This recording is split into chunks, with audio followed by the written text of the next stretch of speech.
hate fun. This is what you should do, and it's get a internship during your senior year, second semester, and that's what I did. And I was the Warren like press assistant, and that was only part-time since I did have like a full class load, and that was epic.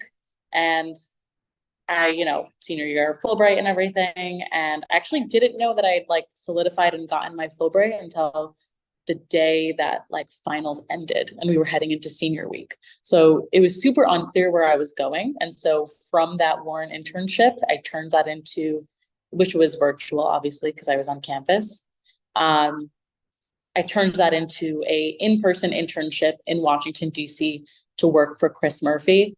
And so a couple of days before graduating, I thought that I was just, going to go down to DC and do an internship on the Hill. And that was kind of like my graduating path. I'm very thankful that I ended up getting my Fulbright solidified. And, but even when I knew that news, I wasn't leaving until September. It was May. What am I going to do with 3 months of free time? And I thought that it would be great still to be able to go down to DC and work for my representative because I'm from Connecticut. Wow, that's first so incredibly stressful. I think us as seniors can absolutely like that resonates so hard. So I'm sorry that happened, but everything turned out for the best, clearly. Um, could you tell us a little bit about other than that annoying part of Fulbright, but how was the application for Fulbright for you? BC, has a pretty like supportive situation with we do it a little differently than other universities. So could you just talk a little bit about your experience applying to Fulbright through BC? Yeah, so I will say that like it was again during COVID. I was really hoping to write a thesis. I always thought of myself as somebody who would write a thesis, and then I just got really stressed out by the idea, and I just didn't think it was for me. And I could list off a number of reasons, but if you're actually curious, you can just ask me at the end. But I ultimately decided that a thesis was not what I wanted to do, and instead I would focus my energy on a Fulbright, which felt more aligned with what I've been studying and what I'm interested in. So I actually got like, I mean, COVID, I had nothing to do but like hyperfixate. So I got super into the application. And then by the time the school year rolled around and I was like full in my peer advisor role, right? I made it into like a thing that I could get paid to do. So, I mean, as a peer advisor, I set up Fulbright workshops for anybody applying to Fulbright to workshop their application with each other. And as a Fulbright peer advisor, I also reached out to, 20 so alumni from BC who'd gotten Fulbrights, and I set up a Zoom with them and, asked them questions and moderated a conversation, but also got a lot of feedback myself. I also had my application peer reviewed by anybody and everybody who blinked in my direction, but especially the professors that I really trusted, Professor Owens, of course, and many others who took the time to give me like lots of feedback. So I really appreciate the help there. So that was kind of like my process with the application, which I don't think is particularly normal. I think there's a lot of like credit to the person who can just like sit down and like solo, bootstrap this one and like get it done themselves. But, this was my approach and it worked. And I am really proud of myself for that. So, and I'm glad to hear that there's, like a community and a support system at BC. I don't know if I felt that when I was first like starting my Fulbright application. So I'm really glad that that's changed. Yeah. So, and so my Fulbright application, I just was like re-looking at it because I figured this question would come up. And I actually applied to Kenya when I submitted my application. And I honestly, it takes me a second to remember why I thought that was a good idea, because I studied French the entire time I was in international studies, and I had a regional focus on West Africa, and I worked with my professor doing research on West Africa. So my decision to go to an English-speaking East African country in hindsight makes no sense. So I got rejected from that. And I think that that was an act of fate. And they asked me as they were rejecting me, but your application was great. Would you consider going to Cote d'Ivoire? And you have to remember, I was also applying during this cycle where everybody who was just abroad got pulled out because of COVID and was now getting without without any chance of rejection, replaced in the country that they originally wanted to go. So we were a little bit oversaturated. But honestly, I'm glad for it, because going to Cote d'Ivoire is the only thing that made sense for me. And I'm really happy that that changed. I think like, and I don't want to get into a tangent because I can do this, but my English teacher when I was 13 years old, so like 7th grade or something like this, she was Ivorian. And then she was my French teacher for 8th grade as well. And then she left because she had to go take care of her grandmother back in Cote d'Ivoire. And I was so sad. I remember I like cried. And years later, she came back when we graduated high school. And I just like never thought that like this was a person I would see again. And I hadn't talked to her since senior year of high school, or actually my sophomore year of high school, because she came back for my sister's graduation. So it'd been upward of 6 years since I'd reached out to her. But the moment I got the Fulbright, she was the first person I reached out to. And she was one of my best friends and is my second mother, and took me into her house, and I met her family. I babysat her kids, and she's someone I talk to on the phone once a month and catch up with. So that alone was reason enough why Cote d'Ivoire was the only place I should have ended up. It's the only place in all of Africa where I knew someone. So I think that it was really fate that ended up making that decision for me. That's really amazing how like even if you initially like you prepared all those application materials, like your mind was kind of set on one place, that you still got a different answer and you were totally okay with that and clearly made the best of it. How was your experience there itself? Did you feel like it was very impactful? Did it kind of persuade you to then like apply to your role in the White House? Like, how was your experience? Yeah, I wish it was that linear, but I thought it was great. I know you had a question as well about like why I chose to teach. I think research for Fulbright is a great option for somebody who's heading into a master's program, or who has been, working and building on a thesis and wants to take it to the next level. I hadn't done the thesis. I had no intention of going to a master's program, so the research for me didn't feel, it would feel forced if I tried it. And it also like, not that you're not interacting if you can do a research one, but it's not like interactive focused, whereas teaching is like you are constantly in communication with other people, which I love. So that's why I chose teaching. And I absolutely adored my time while I was abroad. It was, like you said, very transformative. And I think like, yes, the culture shock of it all, but that's not exactly what like transformed me. I think it was just like seeing, I guess it's the same, but I guess just like being fully immersed in a totally different way of life, and like getting comfortable with that. And like that is really rare for a lot of people to get to experience, like really being in a place that's different, for like really truly different from America for 9 months. Like you can go and you can like do a semester abroad in Paris like I had, but you're not going to come back with like a different vision of the world the way that like you will if you spend, that same amount of time in a place where, it's not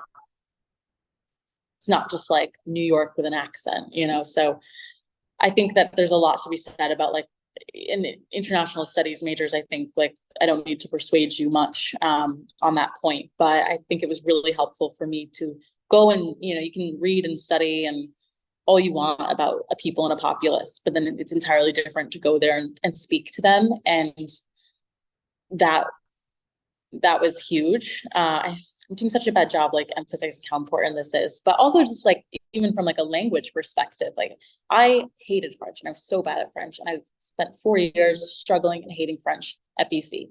And within 1 year or less, 8 months of being, probably less, like 6 months of being in Cote d'Ivoire, I was like fluent pretty much. Like, I mean, of course people like still had a hard time understanding me, and it's not fluent perfectly, but like I could have any conversation and I could get to point A and point B without concern and buy anything I wanted. Like it's like I'm fluent in that way where like I can get about my life. So that was huge, and my French teachers would never have believed it. So really transformative that way. I did an English club with an all-girls orphanage. I did a pen pals set up with my school, which was really cool. I also, and this was like arguably cooler, working with like the older kids and getting them on a Zoom with like, so there was a democracy in Africa class being held at BC, and then there was a democracy in America class being held at the University de Grand-Bassam in Cote d'Ivoire. And I like put them on a Zoom together to just like compare and contrast theories, because they're both studying each other under the same metric. So it was so interesting listening to them talk. So those are some of my highlights. I think like also just, you know, I'm not a teacher. I never studied to be a teacher, and the love of like these kids was like really powerful. And I don't want to take too much time with it, but I just want to say, like, I don't want to be the person who says like, you know, Fulbright was rainbows and butterflies. You know, I had extreme challenges while I was there. And it goes beyond just like, a simple, you know, culture shock. You know, you, especially as like a Western, and as much as like many people won't think we are, but very progressive society, it's really hard to be placed like in my head, like, you know, kind of like 100 years backwards in terms of like really simple things like how children are treated in classrooms, how women are viewed in society. And so, you know, going from going from one place to another, taking like one flight and watching like my power be stripped from me in certain ways, but by just the nature of being a woman, or it's not an easy thing to adjust to. And, you know, this isn't just, you know, strangers on the street. This is the, you know, my headmaster. This is the English teachers. This is the textbook that we're reading out of and what it's teaching the children. So this is, you know, it was everywhere, and it's really hard to teach it, to be forced to teach it, to accept it. And I can talk about that forever, but I don't think that it was particularly easy. And in the end, I actually recommended that my school not have another Fulbright at their school, because I don't think that they were like properly equipped to have one. I was their first one, and I don't think that they had like a proper idea of sense or infrastructure. And I also don't think that the, you know, Fulbright institution did well enough at like cultivating that. So I just don't think it would have been fruitful for another Fulbrighter to go there. So I don't think it was like all positive, but it was very transformative to me. Wow, that's super interesting, especially like you having such a great experience and still suggesting to them to not bring someone else there. I know we have a few people on the call who have either applied or are considering Fulbright. So in light of what you just said, do you have any suggestions for people applying, or for us who are waiting to hear back and maybe we'll be choosing between this experience and some other opportunity? What would you say to those people? For the people applying, you know, try to do a little bit of what I did. You know, if you've got that application drawn up and you're the only one who's looked at it, you and your mom, like go run that by your favorite professor. And if it's only your professor who's looked at it, go run that by your best friend. And if it's only your best friend who's looked at it, or if it's all three of those people, go find someone else and run it by them. Like, you don't have to take everyone's feedback, but sometimes you just become blind to your own language. And like, it's only going to benefit you to kind of just like hear other opinions and hear how you can tweak it. I think one of the most important things in a Fulbright application is just like having a consistent narrative, as well as like really, as a Fulbrighter, part of my role was like reading Fulbright applications for people applying to Cote d'Ivoire. And you just wouldn't believe the amount of applications we make it to, the people, the final review, that have basic spelling mistakes. And it's that kind of stuff that like, I walked down the page, I saw a spelling mistake, I put the application to the side, like Google Drive, delete.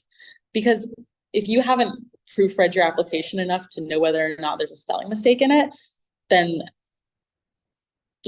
and we got those. So it's not that you're not going to get far, but that's a sign for me that you haven't worked on it like hard enough. So yeah, just like really proofread it, really run it by people, get the community behind you. I think if you're waiting to hear back, there's not much you can do. If you end up in kind of the position I was in, where you've graduated and you have a Fulbright for September, do something with the 3 months in between. but if you're in another position where you have the Fulbright offer and a 9 to 5, your life is going to be 9 to 5 for the rest of your life, and you have a Fulbright offer. I don't think there's much of a decision there. This is one of the only times in your life, unless you go on to be a Rhodes Scholar and apply to the State Department and work there. Like, this is the only time in your life where you're going to travel and live somewhere else for free, or being paid to do that. And plane tickets are paid for. Enough money is given to live in your apartment, and you are going to be able to have this like once in a lifetime opportunity to do something net positive for the world, or at least attempt to, and also like really expand your horizons.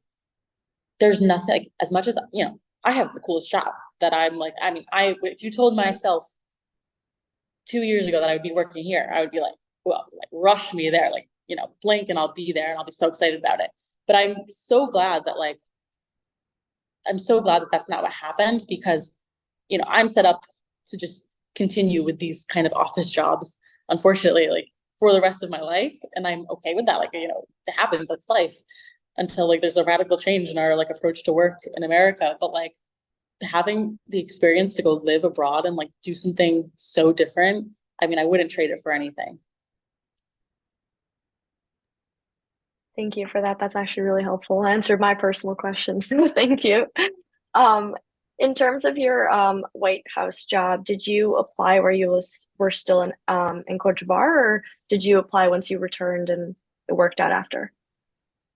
So I didn't actually apply to work here. I applied to work a million other places, and then I applied to work specifically at the DNC as kind of like a last grab.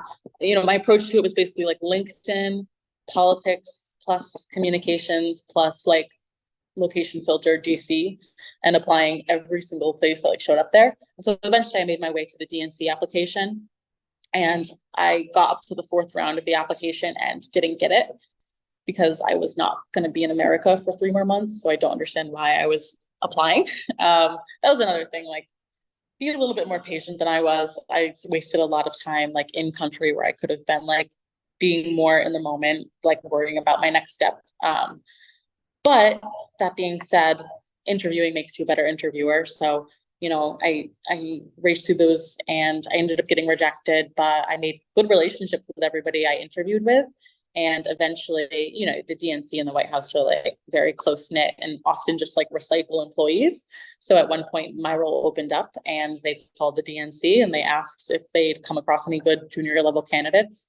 And my resume was, tossed up, and I got an email. I think it was like a 2-sentence email, like, "Hey, Brianna, there's a position open at the White House. Would you be interested? If so, let's schedule a 15-minute call."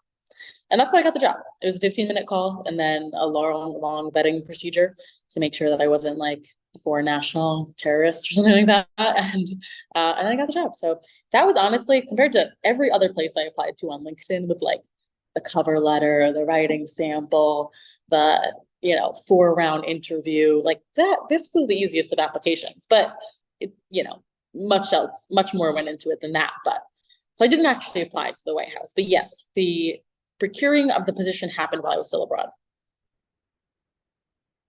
Oh, that's really impressive that you didn't even apply to the White House, and they were just like, we got a good candidate. That's awesome. Good for you. Could you just tell us a little bit about, like, to the capacity that you can tell us, what kind of stuff do you do in your role at the White House?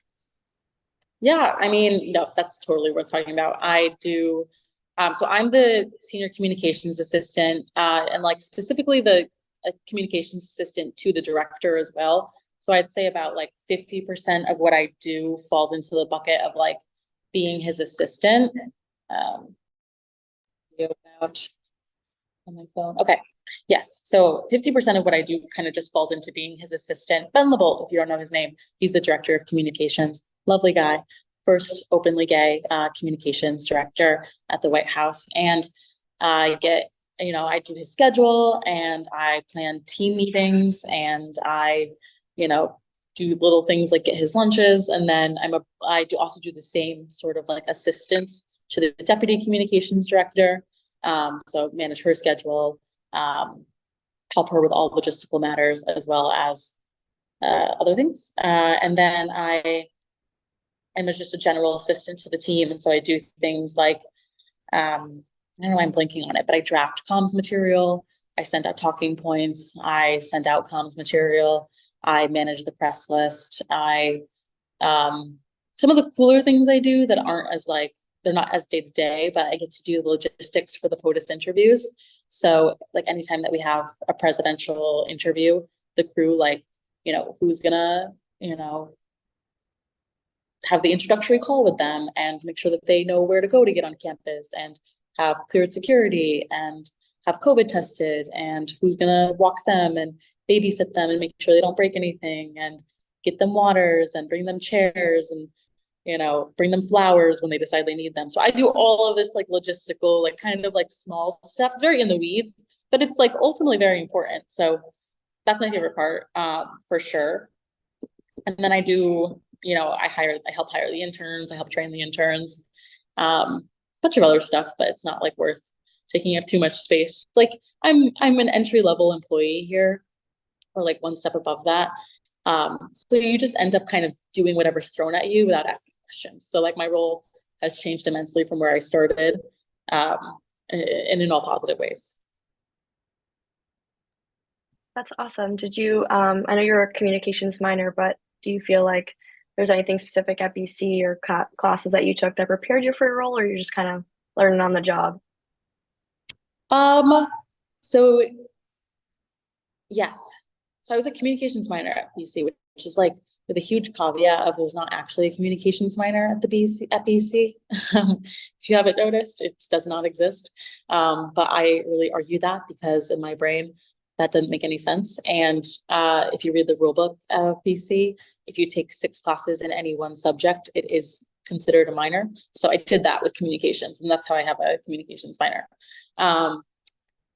And I think that like BC really did help prepare me in the way that like any college would, to be honest. But like I think BC was like challenging to like the right and like rigorous enough that I like really got these ingrained well. But just like, the basics, like critical thinking, holistic thinking, condensed writing. I know like if you're in IS and you've had like Professor Owens, like he's really focused on like that condensed writing style. So like that's very immensely helpful. Like people aren't writing. You don't write a 10-page paper once you leave academia. So nothing coming out of the White House will ever top 1 to like 3 pages. So like learning how to like condense your writing is so important. And I'm really like in hindsight glad that that's like was such a big emphasis. Also, one thing that like I constantly think about, especially with like international studies, but again, I think like most liberal arts minors in BC, is just like being able to look at a text, and even if you're just skimming it and like kind of like a hacker's hack, or like a slacker's hack, is being able to like skim a text quickly and pick out the main point and like get it right without bullshitting. Sorry, can't swear. Pick out the main point, and also like pick out the most positive paragraphs, and then like know what is like extraneous and like not needed. So much of what I do is like reading news articles, finding positive coverage, and amplifying that, whether that's to an internal audience or to an external audience. So whether or not I want POTUS to see this, or I want like 10,000 journalists to see that, same goal. Like, what are people saying about us that's positive, obviously, and like how can I like make this bigger news? Thank you. I'm just gonna say that there's a timer on the Zoom, so if it goes out, just please click back on the link and come back to the Zoom because we don't have the unlimited subscription to Zoom. But going off what you were saying, do you have any suggestions for students that are interested in maybe working in the White House or in politics or anything like that? Yeah, so if your interest is working in like the White House and politics, I think like the best place to start and the easiest place to start is like working on the Hill. And those aren't really like too hard to get. It's not great pay. It's not exactly glamorous, but it is, working on the Hill for like a Democrat, working on a campaign, and working at the DNC are like the really 3 routes that will like make you part of like that pool. I mean, you can be considered from anywhere, but this is like the place where you're really gonna like be amplified if you've like worked at one of these places. You look at a resume and you're like, oh, they've worked on the Hill. Oh, they've worked at DNC. And this like automatically tells you something about like they understand the language, the world, the pace. So those three things. Also, if you want to work at the White House, there's a campaign that's coming up, and eventually 6 months, 9 months from now, they're going to need junior staffers. So whether or not you're virtual, just killing some time over your summer, or full-time coming in, and whether you're door knocking, like people who work in the campaign, and you know, it's really a meritocracy. So if you work in the campaign, you do good enough to get noticed, like when we come back and, you know, if we come back in office, you know, you're in a smaller candidate pool for a job. So working on it, you know, the campaign or any campaign is really helpful as well.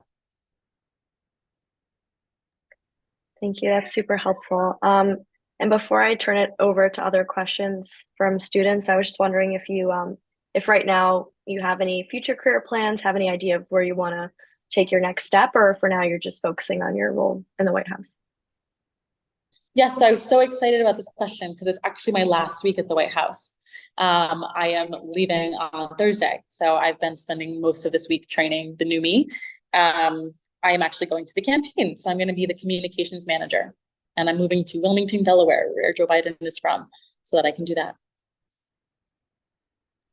That's awesome. Congratulations. That's so funny because I had no idea. That's awesome. Okay. So we have 3 minutes. So if it ends early, just please log back in to the Zoom. But do you guys have any questions for Brianna? Fulbright, communications, politics, anything in between? Feel free to ask.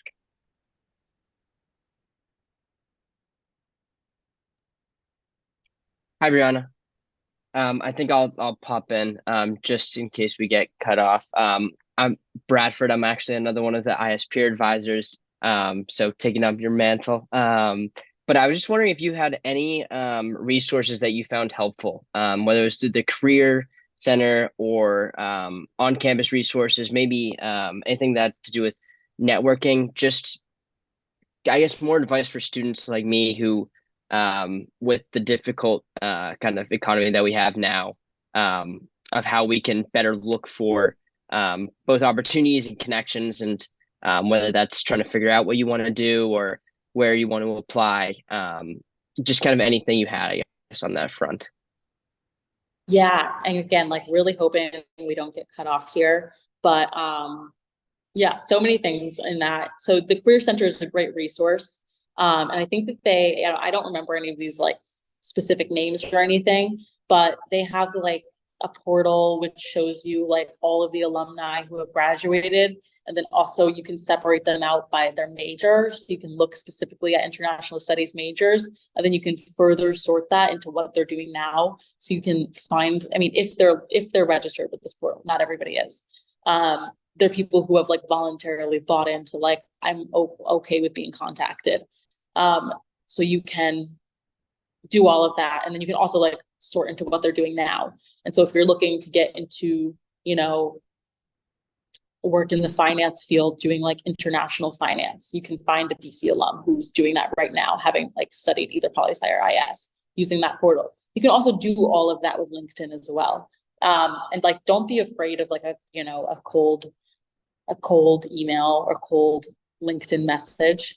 Networking is really important. It's not everything. Like, I really hear where you're coming from. Like, I just want to reemphasize again, I was graduating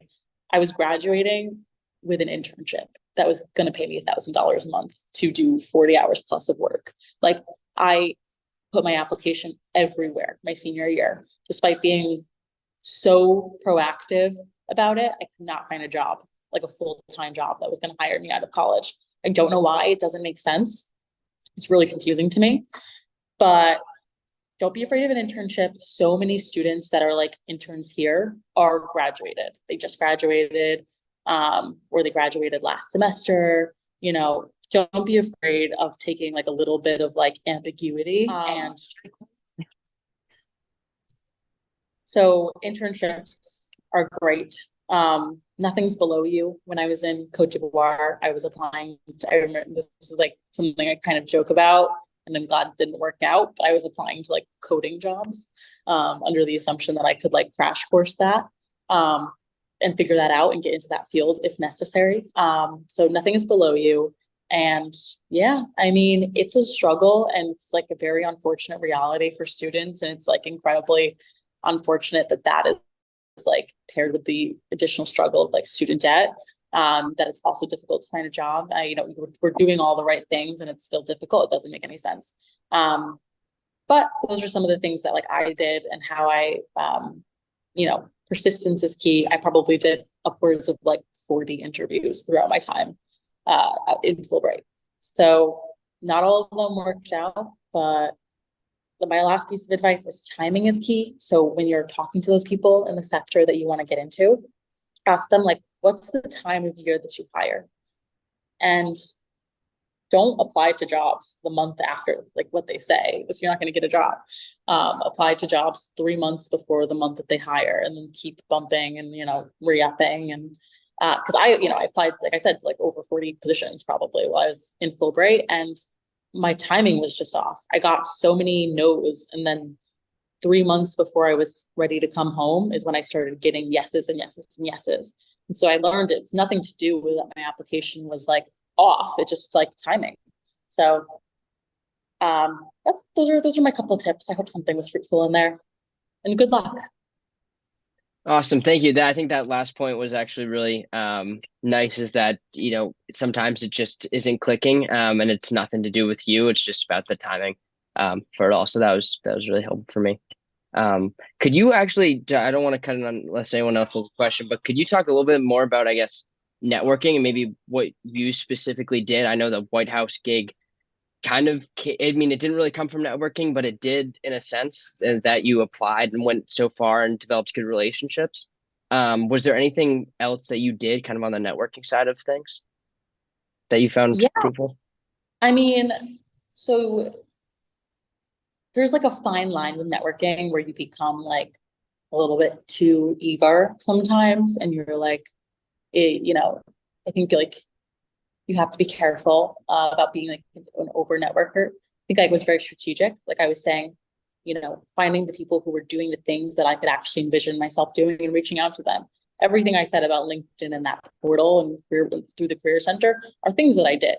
And that's how I made contacts. And like, you know, maybe it was a call and nothing else, but it was helpful for me to figure out if that was something I would be interested in. And then I would say also, like, people who'd interviewed me before, I considered them part of my network, whether or not they realized that that's what they were signing into or not. Like, you did a first round interview with me and you're in a position that like I thought I could see myself in. It didn't work out for some reason, but like I still might ask you for advice. I still might email you again 2 months later. Who's to stop me? And then another thing is like networking doesn't stop once you've gotten like, you know, so like I remember I got the Fulbright interview, I got the White House interview, like to like, hey, like, let's set up a meeting or like a 15-minute phone call. In the week between when I got that email and I actually did that phone call, I probably had 15 networking calls about what, you know, I contacted the people I worked with on the Hill. You know, what have you ever heard about working in the White House? Have you ever heard of this person? Do you know anybody who knows this person? You know, what does this position even look like in the White House? Like, you know, it's communication system, but what does that mean? You know, I was your intern. What tasks do you think I'd be doing here? Great. So that's like one thing I would do. And then I would talk to the person that they connected me with, to the point where by the time that I was talking to the person who hired me, I had already talked, and I can see visually now because I sit there. I had already talked to the person that sits in front of her, the person that sits on the side of her, and the person who works on her team but in a different building. And I'd already talked to her manager. So through the power of who knows who and networking and LinkedIn searching, I had either like had an email conversation or a 10-minute phone call with someone, with many people who worked directly in the office that I was going to have the call about. I was probably getting to that annoying line, I will say in hindsight, but it worked out. I gave an excellent interview and I got the position. Also, when you're asking people for networking, don't send a blast email. It's very obvious. Tailor it, make it specific, have a specific ask in some way or not, whether or not it's, I want an informational interview. I want to hear about what you do. Sorry, I know I'm ranting again. But the main point is also don't be afraid of asking, I want 5 minutes of your time. You're reaching out to someone really important. Like, it's kind of a lot to ask someone, like, it's really a lot to ask someone to take 30 minutes of their day out, and like the coordination of like a Zoom meeting as well. It's a lot to ask someone to do that. So if you're really shooting up there to talk to someone important, ask them if they'll get on the phone for 5 minutes. That's all my advice. Awesome. Thank you so much, Brianna. That was really, really helpful. No problem.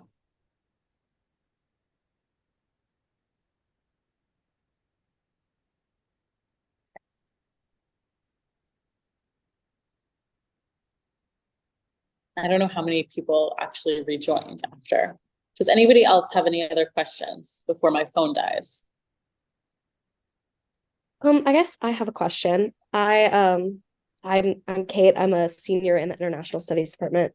I also applied for the Fulbright, and I'm in the long process of waiting. I know the story of it not coming out till April or May is one I hear all too often. But I guess I was wondering, you talked about like working on your language skills while you're there, and how it wasn't always the easiest in college here, but once you moved there, it picked up, because that's a piece of the Fulbright I'm particularly concerned about, going to a German speaking country. So I was wondering like how you acclimated yourself to the new country and kind of push yourself out of your comfort zone, engaging with the people there, working on your language in those first few weeks when, you're kind of a fish out of water. I mean, listen, there's no secret there. You're a fish out of water and you just kind of have to like deal with it. I mean, I was lucky enough to be in a Fulbright cohort with like, folks spoke English. We had a group of 7 like amazing women and like I think 8 total with like one guy. And we all spoke English and we all were trying or, at different levels learning French. And I loved them and I enjoyed like the times that I reconnected with them, but I made a real effort not to hang out with them, not to make them my main friend group. You have to lean on people in the beginning. Fulbright takes care of you in that way where like they don't just like throw you into the deep end. So you have support. You're not going to be, a fish out of water too much in your first couple weeks, but the only way that you're going to learn a language is to like be forced to figure out how to find those words by your own like recognition and will. So being like forced to and being uncomfortable in the way that when you're sitting in a classroom and have like complete control over like your emotional state and never want to like put yourself in a comfortable situation, you don't have that control when you need to buy groceries to eat. So you're really forced to work on your language skills in that way. I mean, I think Germany is a little bit different depending on where you're going, but like no one spoke English in like my, like once I got out of the city, like I couldn't walk around and speak English and find someone quickly. So that was also really helpful, again, in the forcing of the interactions. Also just like, yeah, I mean, those are the 2 big things. I could talk about this more, but immersion, and like anybody who's like learning a second language will say this, but like immersion is so key in like building confidence and just like hearing it and reading it and seeing it on billboards. It's totally different than, what we're doing now, which is trying to learn a language with only like 45 minutes twice a week and maybe 1 hour of studying, and then never seeing that language anywhere else outside of those 2-hour block during your 7-day week. So immersion is a radical difference where you're just like, it's not going to be like tips and tricks that I can give you other than just like throw yourself into it, because it will just happen naturally through immersion. Thank you. No problem.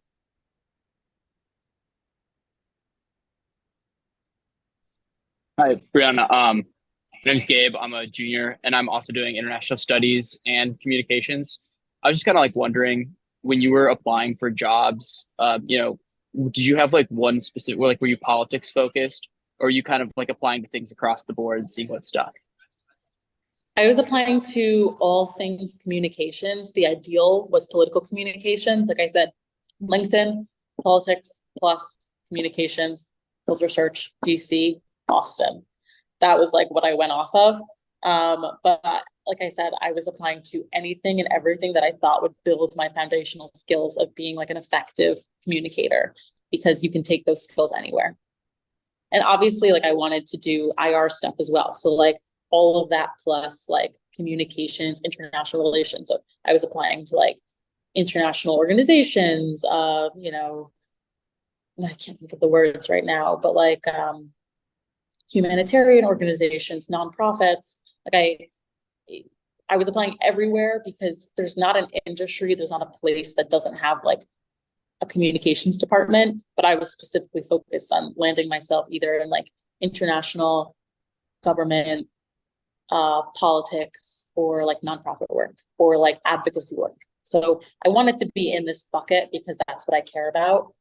But I think with overall, when I did branch out to like other industries and other like you know, other industries, it was like, okay, well, will I be able to learn communication skills there? Thank you. No problem.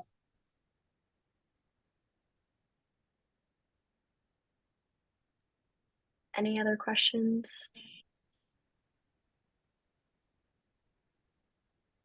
All right, if no one has any other questions, I wanted to ask you, I don't know if you're not comfortable with it, it's totally okay, but if you wanted to put your email in the chat in case anyone comes up with questions later on in the week or something, or wants to reach out to you, but if you don't want to, that's okay.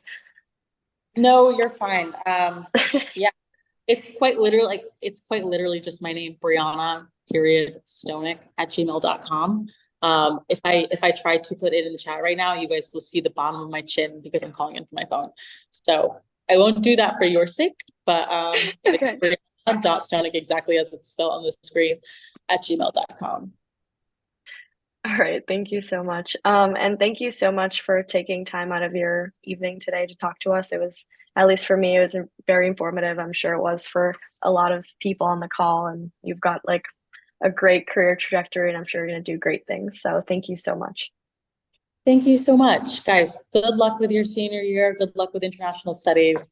I'm really excited for all you guys. So thank you for listening. And have a great rest of your evenings.